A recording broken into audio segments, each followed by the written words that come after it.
पाहणार आहोत news top 9 मध्ये। भाजपच्या आज दुसरी यादी जाहीर झालेली आहे, ज्यामध्ये राज्यातले 20 जणांची नावे समोर आलेली आहेत। तो त्या संदर्भातला न्यूज टॉप 9।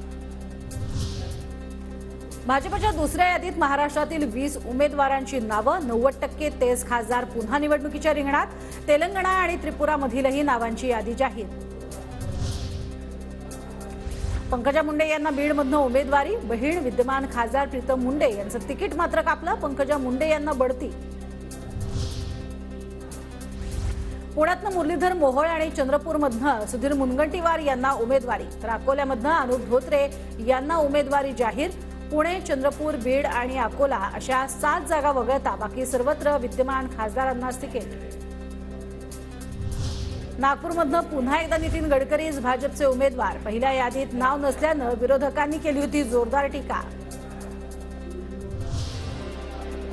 माढामधनं रणजित सिंग निंबाळकर, नगरमधनं सुजय विखे पाटील आणि रावेरमधनं रक्षा खडसे यांनाच पुन्हा एकदा उमेदवारी। भाजपकडनं 3 केंद्रीय राज्यमंत्र्यांचं तिकीट कायम, जालन्यातनं रावसाहेब दानवे, दिंडोरीतनं भारती पवार तर भिवंडीमधनं कपिल पाटील यांना उमेदवारी जाहीर। 20 जणांच्या यादीत भाजपनं 4 खासदारांचं तिकीट कापलं। प्रीतम मुंडे, गोपाळ शेट्टी, मनोज कोटक आणि उन्मेष पाटील यांचा पत्ता कट।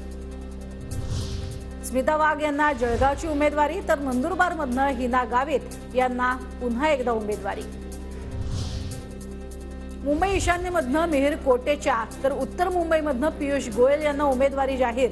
विद्यमान खासदार गोपाळ शेट्टी, मनोज कोटेचा यांचं तिकीट कापलं।